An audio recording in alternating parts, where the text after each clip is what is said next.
Le déséquilibre est un gage de performance. Jusqu'à un certain point, évidemment, parce que sinon on tombe, tout simplement. Mais du coup, il ne faut pas confondre équilibre et stabilité. Nous, ce qu'on recherche en ski, c'est la stabilité, c'est-à-dire je gère mes déséquilibres, mais on ne recherche pas du tout l'équilibre. La gestion des déséquilibres, c'est un des principes d'action qui caractérise vraiment le ski. Parce que le déséquilibre, c'est cette capacité à se mettre en mouvement, mais aussi réagir à des accélérations ou des décélérations que je peux subir, parce que la pente, la gravité va m'accélérer, etc. Le déséquilibre sert à gérer des accélérations et des décélérations.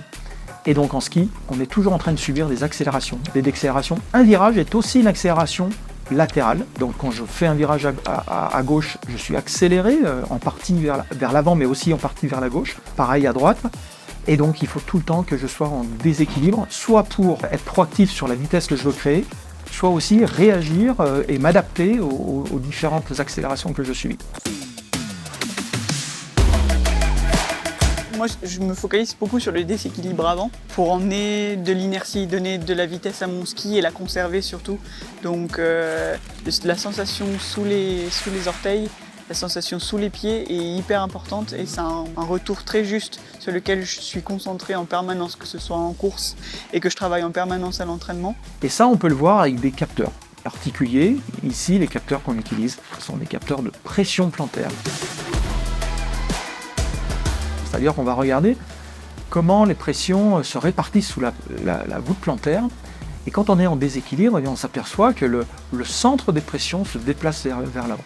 Et c'est vrai qu'on peut parler d'un profil finalement moteur de l'athlète qui dépend lui-même d'un profil perceptif, c'est-à-dire le fait de skier d'une telle manière, ça dépend aussi de la manière de percevoir l'environnement, de percevoir aussi la vitesse, les accélérations subies, etc. Les résultats que peuvent nous donner ces capteurs nous permettent de voir des profils de déséquilibre justement. Alors déséquilibre encore une fois vers l'avant, sur le côté. Il y a le déséquilibre latéral. Dès le plus jeune âge ou dès qu'on attaque le ski de fond, on vient se concentrer sur un transfert latéral maîtrisé avec notamment une posture droite, ce qui va permettre d'avoir une juste pression et un bon timing dans le transfert d'un côté et de l'autre. Et les sensations, ça va être un retour immédiat, mais dans la dynamique, c'est de fixer les angles de cheville et les angles des genoux, venir associer la ligne de bassin, la ligne d'épaule. Le tronc doit être fixe, donc c'est pour ça que le renforcement musculaire est aussi important en ski de fond. Et tenir la pression pour ensuite sentir que sous le pied, ça écrase au bon endroit et toute la dynamique va vers l'avant.